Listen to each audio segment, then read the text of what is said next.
It was 1945, the war was ending, and the Shield brothers took a major step in building the Shield Bantam Company. In its creative thinking, it was as bold and far-reaching as Verne's basic invention. They would leave the quarry, construct a plant, and engineer and manufacture from scratch an increasingly refined and sophisticated version of the Bantam No. 1 concept. The two farm boys would develop a global market and sell thousands of the little machines that could beat men working with shovels by a country mile, and do a lot of other construction jobs more efficiently and at a cost a small operator could afford.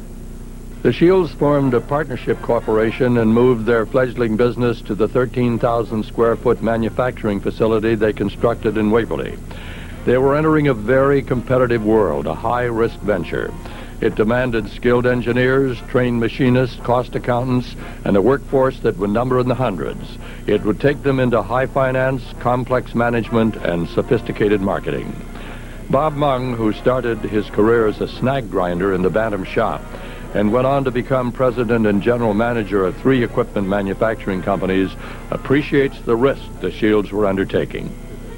They had, you've heard this before, I'm sure, the right product at the right time. But that took some risk-taking because neither of them had a lot of capital when they started that business. The brothers were committing their little company to monumental change, from just assembling components others had made to manufacturing a machine from raw steel to refined product.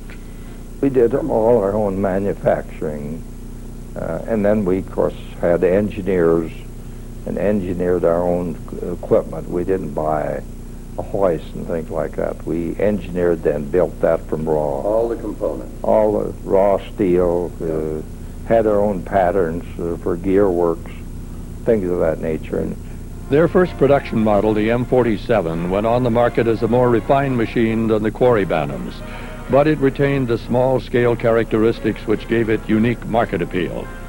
With 5-ton lifting power and 1/3 yard bucket capacity, the Bantam dragline was small enough to mount on a truck, which gave it mobility. Once again, the Shield brothers seized the opportunity of the moment. The Army's rugged 6x6s were ideal for the purpose. Purchased as war surplus at a fraction of the cost of new equipment, they became the standard rolling platform for the first generations of production Bantams. However, the Bantam no longer is just a dragline. The Shields add versatility to its mobility. For lifting purposes, it was rigged as a crane. They developed both backhoe and shovel and dozens of other attachments. Shield Bantam production was timed and targeted with uncanny precision on market forces of the time. Post-war America generated unprecedented demand for housing. With the government committed to financing new home construction, there were basements, water and sewer lines to be dug, and new streets and roads to be built. The mobile Bantams, which rolled off the production line at the new plant in Waverly, hit the need exactly. The Bantam could come in, set up, dig, and move on to the next job with great efficiency. Coming out of World War II, not too many years, and there was a great demand for that, and more demand for the smaller sizes. Small contractors that were just getting started, and I would say that was the main thing. At that time, we dominated our size in the industry. The founder of a major Waverly construction company was one of those small contractors. However, Irv Happel started out as a Bantam employee. He had planned to take a month off when he got home in 1946 after 3 years' service in the Marines. But Wilbur persuaded him to go to work immediately. And he says, Irv, he says, I can use you out there at the shop tomorrow morning for a welder. And I says, well, I want to take off. And well, he says, you can always take off later on. We need a welder real bad. So I went out there. He started at the quarry plant, but when the Shields opened their new facility in Waverly, Happel and Bill Winkleman were the first 2 employees to begin work there. We were the first 2. And gosh, we got into that new building down there and says, Jeebers, I don't know what we're going to do. It says, this looks like there's too much room for us to. It was. They were soon joined by others in this crew, which turned out the first of the new generation of Bantams. Happel saw the success customers were experiencing with the machines they were creating, and he and his brother-in-law decided to go into business for themselves. Using Happel's GI loan and $500 Elton Hellwig borrowed, they bought a Bantam M47 and found themselves doing contract work with the city of Redwood Falls, Minnesota.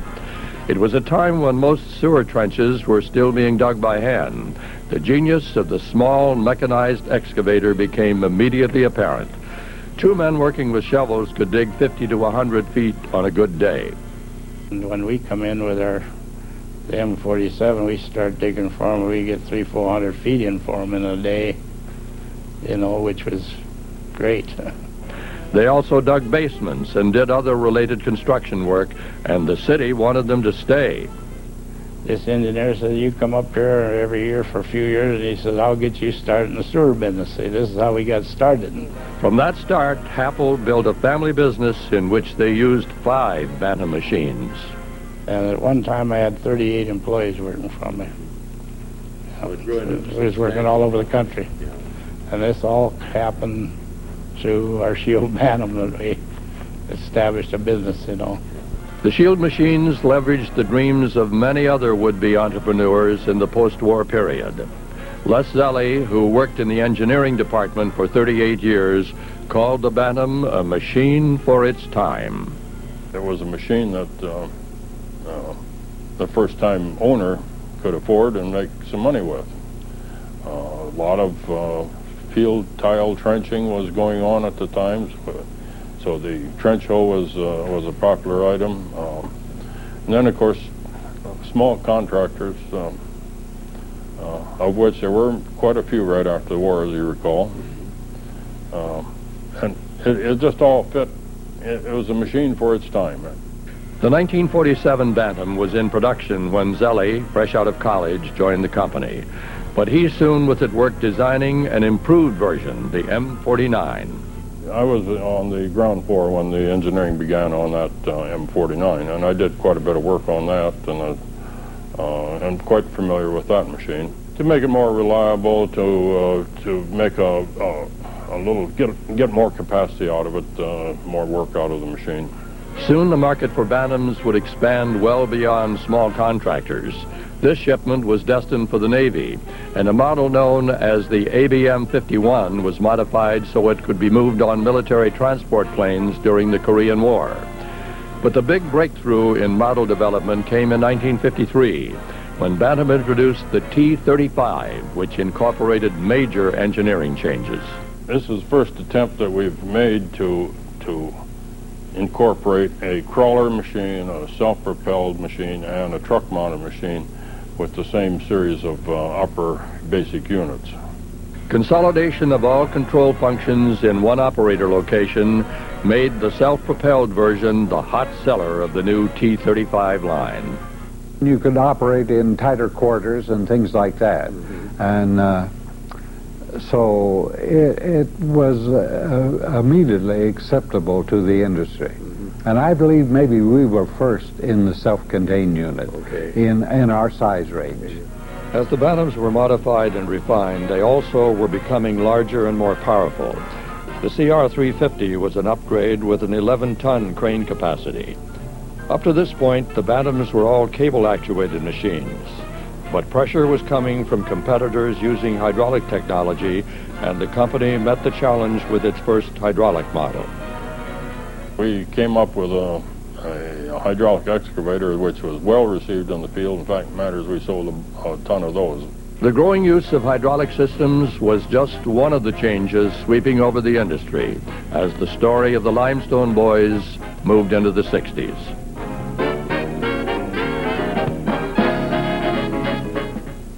Less than 2 decades had passed since Verne built Bantam number 1, and the Shield brothers clearly had found a better way. Not just to dig ditches and perform a myriad of other construction jobs, but to sell their ideas and share the fruits of their enterprise with their customers, employees, the community, and the world. Waverly was home to a $10 million a year manufacturing business. In addition to its innovative products, Shield Bantam stressed quality and customer service, and customers responded by the thousands. As they approached the end of the decade of the 50s, Wilbur and Verne celebrated a landmark. 10,000 Bantams had rolled off the production line. Their 500 employees were turning them out at a rate as high as 1,000 units a year, and their market extended well beyond the boundaries of Iowa and the United States. We began to sell a lot of equipment in South America and made many, many trips to South America.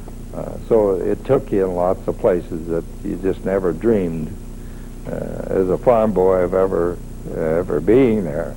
Both brothers traveled the world and talked up the Bantam, but Wilbur evolved as the point man on marketing and growing the business.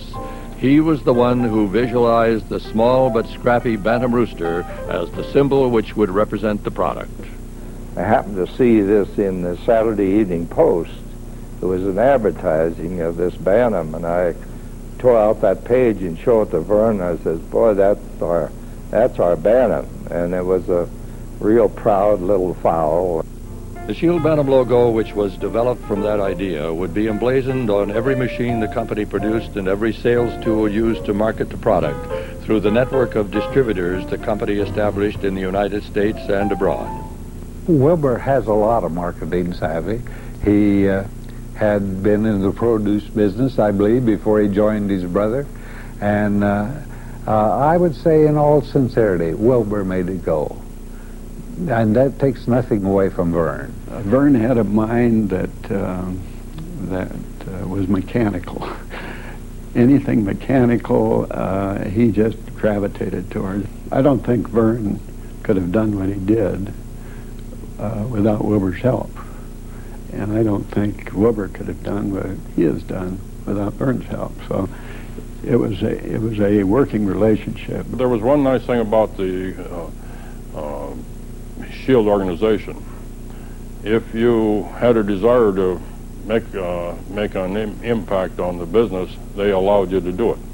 If you had an idea, why, they'll listen.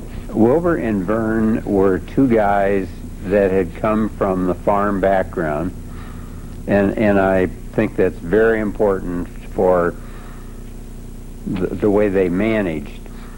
They could talk to the lowest guy in the shop, the guy who swept the floors, and also the bankers in Chicago.